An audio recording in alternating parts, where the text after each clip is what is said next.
보수에도 쓸만한 사람이 아직 있다는 것을 보여준 김상욱 의원. 탄핵을 하루 앞두고 한 사람이라도 더 설득하겠다며 본청 앞에서 1인 시위에 나섰던 김상욱 의원. 배신자 낙인을 우려하지 않느냐고 기자가 물었습니다. 보수의 배신자가 아니라 보수를 지키는 사람이라고 생각합니다. 탄핵 소추안이 표결에 붙여진 본회의. 김 의원은 고개를 파묻고 두 손을 모으고 결과를 기다렸습니다. 그리고 최종 결과가 나오자 울컥하며 이렇게 말했습니다.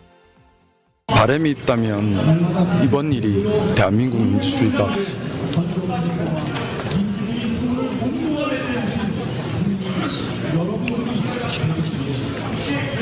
더 한층 성숙하는 계기가 되었으면 합니다.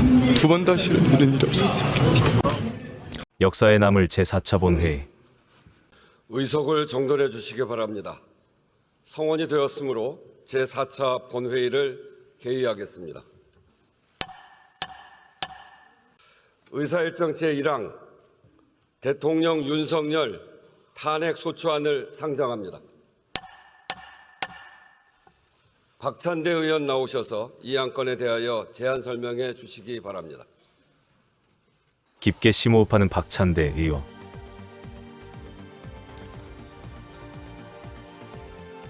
존경하는 국민 여러분,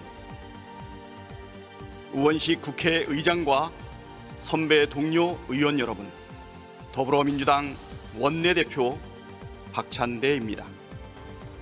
2024년 12월 3일 22시 30분 대한민국 헌법이 유린당했습니다. 민주주의의 심장이 멈추었습니다. 그러나 우리 국민께서는 골든타임을 놓치지 않으셨습니다. 국회 앞으로 한달음에 뛰쳐나와 맨몸으로 계엄군 차량을 막아섰습니다. 국회를 봉쇄한 경찰에 항의하며 국회의원들과 보좌진의 국회 진입을 도왔습니다. 민주주의의 심장이 다시 뛰도록 심폐소생을 해주신 모든 분에게 존경과 감사의 마음 전합니다. 여러분이 민주주의를 살리고 대한민국을 지킨 주역이십니다. 노벨 문학상 수상자인 한강 작가는 소년이 온다를 준비하던 중 1980년 5월 광주에서 희생된 젊은 야학 교사의 일기를 보고 현재가 과거를 도울 수 있는가? 산자가 죽은 자를 구할 수 있는가라는 질문을 뒤집어야 한다는 걸 깨달았다고 합니다. 과거가 현재를 도울 수 있는가? 죽은 자가 산자를 구할 수 있는가? 저는 이번 12.3 비상계엄 내란 사태를 겪으며 과거가 현재를 도울 수 있는가라는 질문에 그렇다라고 답하고 싶습니다. 1980년 5월이 2024년 12월을 구했기 때문입니다. 2024년 12월 3일 23시 계엄사령부는 포고령 1호를 발표했습니다. 이 포고령 위반자에 대해서는 대한민국 계엄법 제9조 계엄사령관 특별조치권에 의하여 영장 없이 체포, 구금, 압수수색을 할 수 있으며 계엄법 제14조 벌칙에 의하여 처단한다. 이와 똑같은 포고령이 44년 전에도 있었습니다. 1980년 5월의 포고령과 2024년 12월의 포고령은 쌍둥이처럼 빼 닮았습니다. 유언비어 날조가 가짜뉴스, 여론조작, 허위 선동으로 대체되었을 뿐 정치 활동을 금지하고 언론 출판을 통제하며 집회와 파업과 태업을 금지하며 위반하면 처단하겠다고 밝히고 있습니다. 12.3 비상계엄 선포 소식을 접했을 때 1980년 광주가 떠올랐습니다. 당시 계엄군은 계엄 포고령 위반을 빌미로 수천 명의 광주 시민들을 체포하고 연행하고 구금했습니다. 심지어 학살도 자행했습니다. 그러나 계엄군의 통제하에 놓인 언론은 광주의 비극을 단 한 글자도 보도하지 못했습니다. 민주주의를 위해 저항하는 광주 시민들은 불온한 폭도로 매도됐습니다. 만일 12월 3일 윤석열의 비상계엄에 분개하여 국회로 뛰쳐나온 시민들이 없었다면, 경찰 봉쇄를 뚫고 국회 담장을 뛰어넘은 국회의원의 숫자가 모자랐다면, 헬기를 타고 국회로 난입한 계엄군이 표결 전에 국회의원들을 끌어냈다면, 계엄군 지휘관들과 군인들이 부당한 명령을 적극 따랐더라면, 지금 대한민국은 80년 5월의 광주와 다르지 않았을 것입니다. 국회는 포고령의 근거에 강제 해산되고 국회의원들은 계엄군에 체포되어 어딘지 모를 장소로 구금되었을 것입니다. 일부는 고문을 받거나 반국가 세력 또는 체제 전복 세력으로 내몰려 처단되었을 수도 있습니다. 언론사는 계엄군에 의해 통제되고 모든 보도 내용은 사전 검열되고 정부를 비판하는 보도는 단 한 줄도 내보내지 못했을 것입니다. 검열을 반대하는 언론인은 포고령에 따라 처단 대상이 되었을 것입니다. 정부를 비판하거나 계엄에 반대하는 시민들은 영장 없이 체포 구금되어 군사 법정에서 유죄를 선고받거나 처단되었을 것입니다. 의사들과 전공의들은 직업 선택의 자유를 박탈당한 채 병원에 복귀하지 않았다는 이유로 처단되었을 겁니다. 우리가 아는 계엄, 우리가 실제로 겪었던 계엄은 바로 이런 것입니다. 상상만으로도 아찔한 비상계엄이 실제로 선포됐을 때 1980년 5월 광주는 2024년 12월에 우리를 이끌었습니다. 44년 전 고립무원의 상황에서도 죽음을 각오하고 계엄군과 맞섰던 광주 시민들의 용기가, 그들이 지키려 했던 민주주의가 우리를 움직이는 원동력이었습니다. 과거가 현재를 도왔고 죽은 자가 산 자를 구했습니다. 대한민국의 민주주의는 광주에 큰 빚을 졌습니다. 존경하는 선배 동료 의원 여러분, 12상 비상계엄은 명백한 위헌이며 중대한 법률 위반입니다. 헌법이 정한 비상계엄의 절차와 요건을 전혀 갖추지 못했으며 헌법의 내란죄, 직권남용 권리행사죄, 특수공무집행 방해죄 등과 같이 국민의 생명 및 안전, 국가의 존립과 기능, 국민 주권주의, 민주주의와 법치주의를 침해했습니다. 전시나 사변, 이에 준하는 국가 비상사태는 없었습니다. 계엄을 선포한 때에는 대통령은 지체 없이 국회에 통고하여야 한다는 헌법 제77조 제4항도 지켜지지 않았습니다. 비상계엄을 수개월 전부터 치밀하게 계획하고 준비했으며 북한에 무인기를 보내 북한의 도발을 유도하고 오물풍선, 원점 타격으로 인위적 전시 상황을 조성하려 한 정황은 애초부터 비상계엄이 요건을 갖추지 못한 명백한 위헌이었다는 사실을 보여줍니다. 계엄군과 경찰은 헌법기관인 국회의 기능을 마비하고 헌법기관인 국회의원을 체포해 계엄 해제 의결을 막으려 했습니다. 비상계엄이 선포된 뒤 경찰은 국회를 봉쇄해 국회의원과 보좌진의 국회 출입을 방해했습니다. 완전 무장한 계엄군이 국회로 출동하여 본회의장 진입을 시도하였고, 총기를 휴대한 계엄군은 국회 본청 유리창을 깨고 국회 직원을 위협했습니다.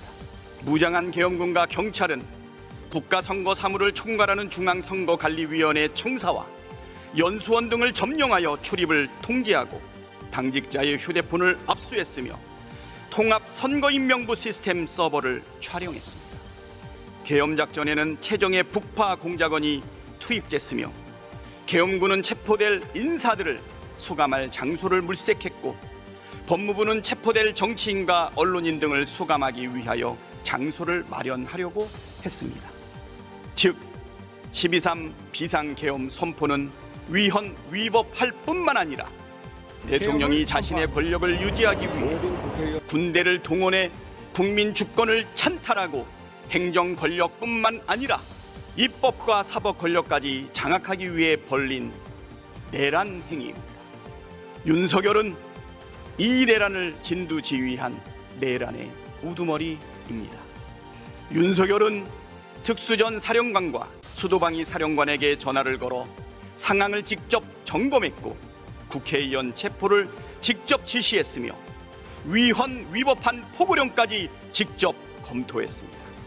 곽종근 특수전 사령관에게 비아폰으로 전화를 걸어 의결 정족수가 아직 다 안 채워진 것 같다.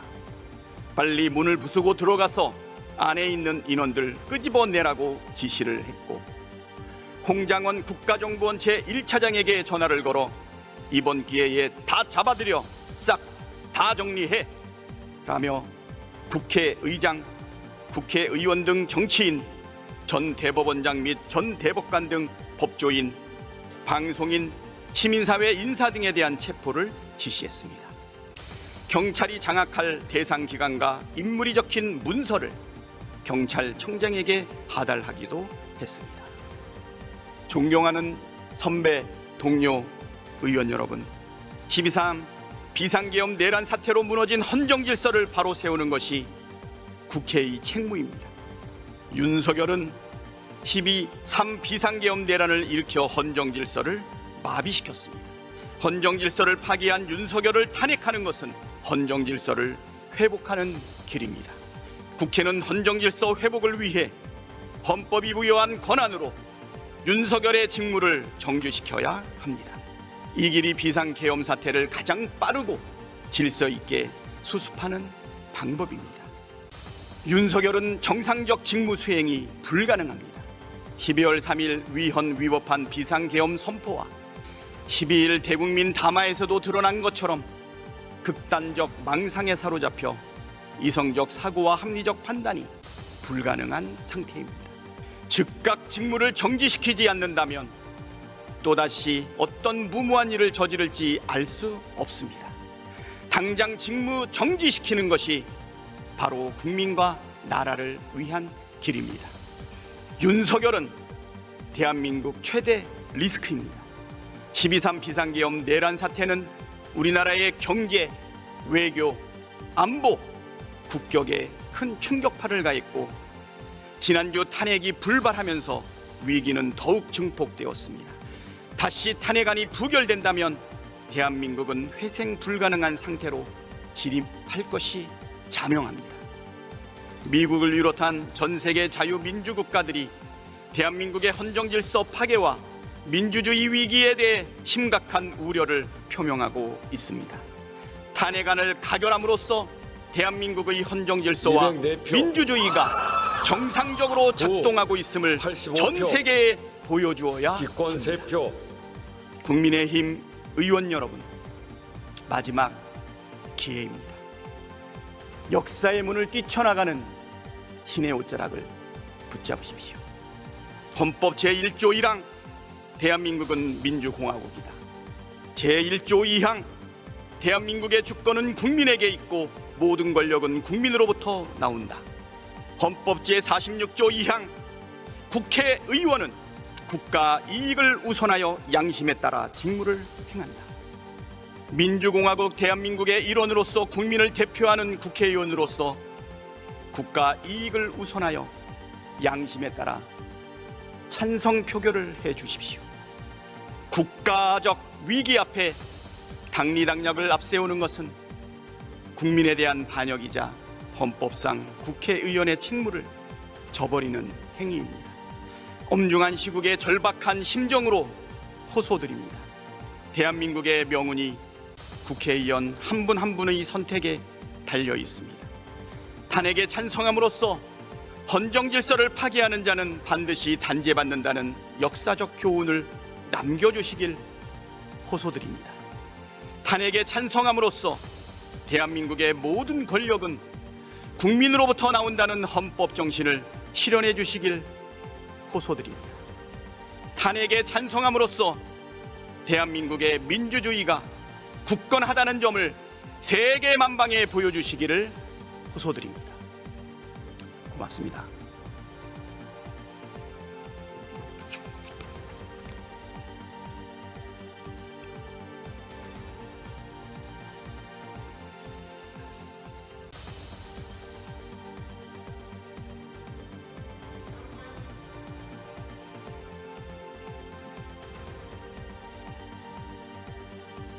박찬대 의원 수고하셨습니다.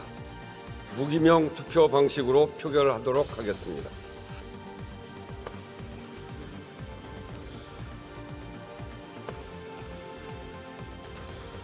투표 결과를 말씀드리겠습니다.